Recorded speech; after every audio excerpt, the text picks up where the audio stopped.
glad you're here. Today, I got a good video for you. It is me interviewing a bunch of black Authortubers. I mean, I'm not really interviewing them, I just have like a bunch of questions. But yeah, this is a video called Questions for Black Authortubers, talking about writing and like books. So like, if you want to keep on watching, then keep on watching. It's gonna be good. Yeah. I am an urban fantasy / science fiction / romance / non-fiction author. I like to write in the YA fantasy. I like to read YA fantasy. I primarily write science fiction and fantasy. I write in the women's fiction and romance genres because they are my favorite books to read. My main genre is romance and subgenres of romance. I write in creative nonfiction. I also write self-help books for writers to help them write world-class stories and become the writers of the future. I also co-authored a book called Mindfulness for Challenging Times, and that's a well-being genre. I've also written horror and historical. With fantasy, it's because it is and always has been my absolute favorite genre. I feel when I'm reading, I should be able to escape into a whole nother dimension and reality, preferably one where I have superpowers. I think we can learn so much from romance books. There's so much more than just books about love and lust and relationships. I like writing about relationships and the conflict which goes along with two or more people trying to form a bond with each other. It teaches about friendships, about ourselves, about confidence and trust and empathy and sympathy and so many other deeper emotional things. Growing up, I've always loved stories, and I can think of a million people who are no different, right? We grow up as children, we get consumed by these worlds. They really set alight our imagination. I've been publishing videos since 2014. I've had my YouTube channel for a while. Well, I've been on Authortube on and off for about 2 or 3 years. I have been on Authortube for probably, I would say, about 4 years. I suppose I've been on Authortube since 2018. I have been posting writerly videos for longer than that. I've been on Authortube a little more than a month.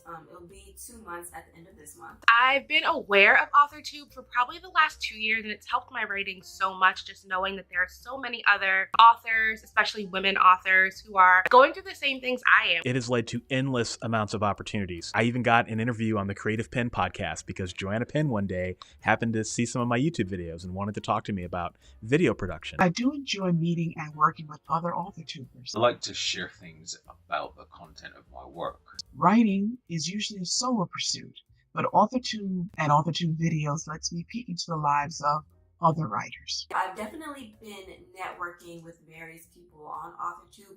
I've been watching other people's journeys, and that's helping me compartmentalize what I can expect. It's so motivating to be able to put on a video of another writer and feel like you're not in it alone. I've built up an amazing community of writers and people who are on the same wavelength as me. Whether it's helped my writing career or not, I can't really say. Has Authortube helped my writing career? Absolutely not. But that is not Authortube's fault. That is my own fault. I just haven't put the work in. Yes, it has helped my career in the sense that it's raised the profile of my work, exposed me to new audiences. Because of circumstance and resources, I haven't really been able to invest all that much into my Authortube channel.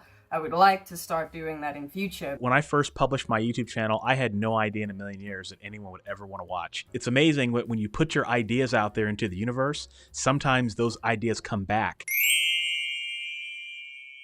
As a Black author, I really do feel responsible to write non-white characters. I think that we've had the chance to see white characters do so many things, and Black characters have been typecast to supporting roles for so long. Every author, whether they think they do or not, they integrate their experience, their life experience in their writing. If they also have, a character on the cover that kind of looks like me, representation matters. Whenever I write a story that has a person of color, I always do the best I can to make that cover as good as I can make it so that we can have some more representation. If you move and deal in an environment that includes many different types of people, that will come out in your writing. I had this tug of war that I think a lot of writers of color have, in that, is the market going to buy a story or want to read a story about a black man or a black woman. I feel for my book that I'm working on, I definitely wanted to make it apparent that it's going to be like a Wakanda, like an all-black cast. I made my peace with that, and I just didn't care. You know, I chose a black pen name deliberately. I do feel like there is this pressure to be a diverse author. For me, being a black author, I can only see the world through my own experience. Any story that I create has to speak for brown people. I don't want that on my shoulders, okay? When I write, I include the diversity of my world in many of my stories and most of my stories.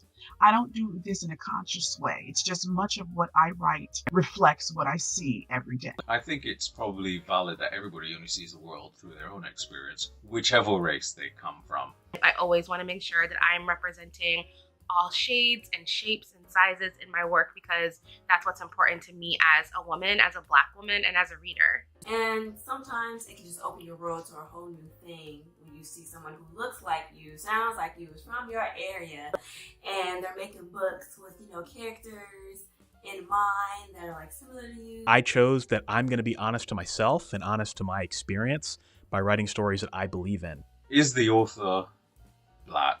Does that mean that the main characters should be black? And then does that mean that the audience members should be black? Well, not necessarily. But as a young kid growing up, of course in the West, I'm used to reading books from predominantly white authors because that's probably what came in the school syllabus.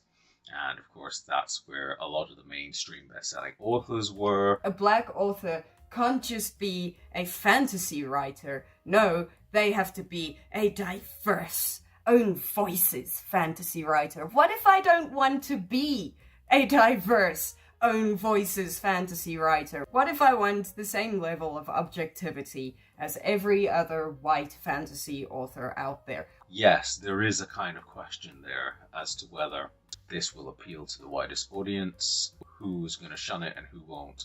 And that may have something to do with the subjective nature of the character creation as a black author.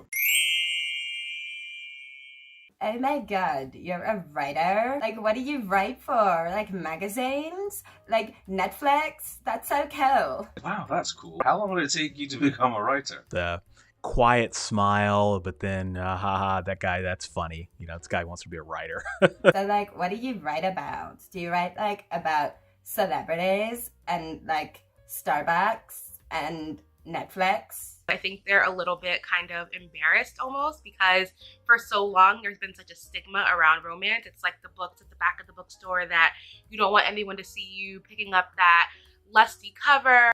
You disgust me. Sometimes it's a look of condescension, or sometimes there's some arrogance, especially when I tell them I'm a self-published writer. I've found that people who are not creators tend to look down upon a creative profession such as writing, painting, any type of artistry. My family doesn't know I enjoy writing or that I am pursuing a writing career. I just ignore people and do my own thing, and, I'm the one laughing now. They seem to think that if you're not raking in the big money by making movies or writing best-selling novels, that you're wasting time. I would say that that kind of questioning tends to hint towards maybe a desire by other people to also want to share their own ideas or explore their creative talents, flex the creative muscles that they have.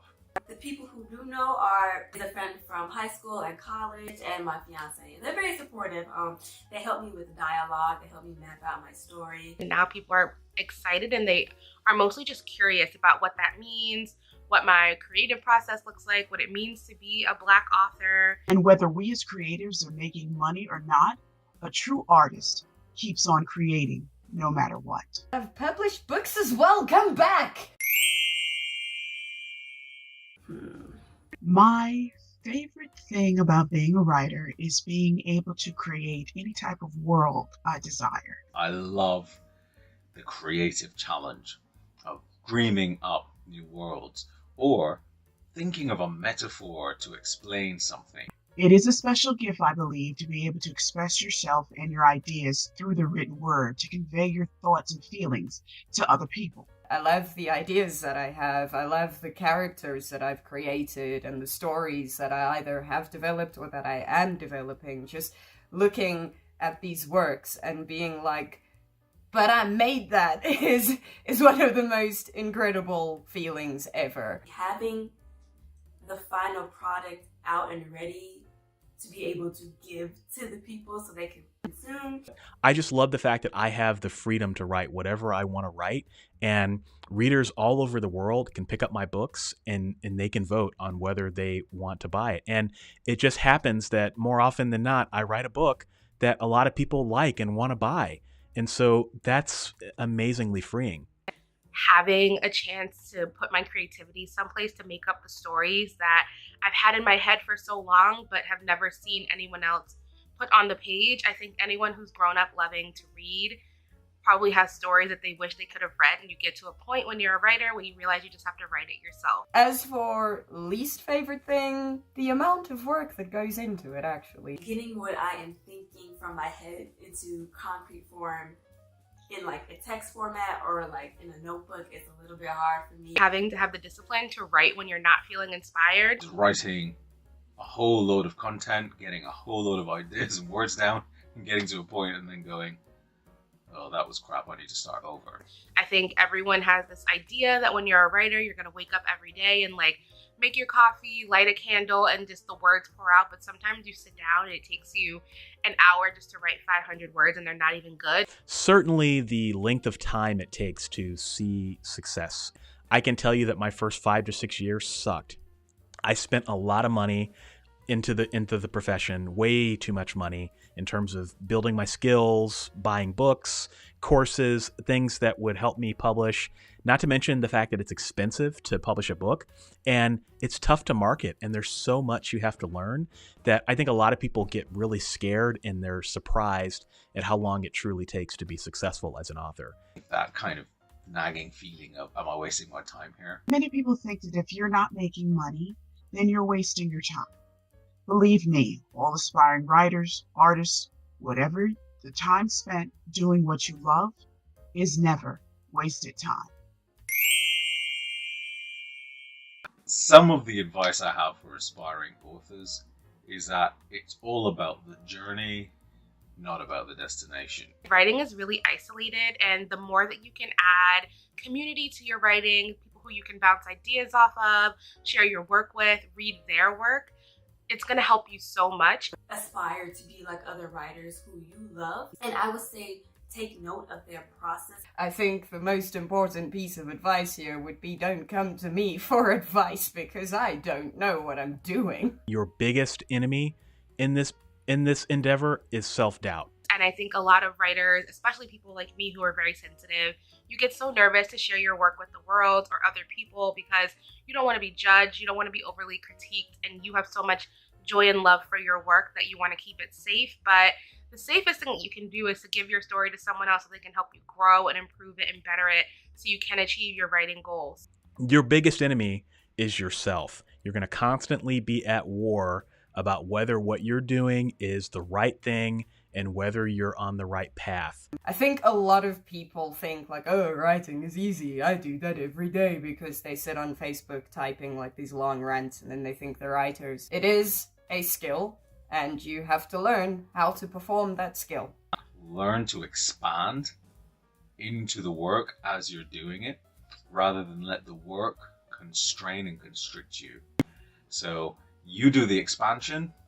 Don't let the work make you cower and feel smaller, because that's really part of what the journey is about. It's about growing into that space. You don't have the best confidence in your writing, or you picking this as a career. You just believing that this will work will make everything just fall into place.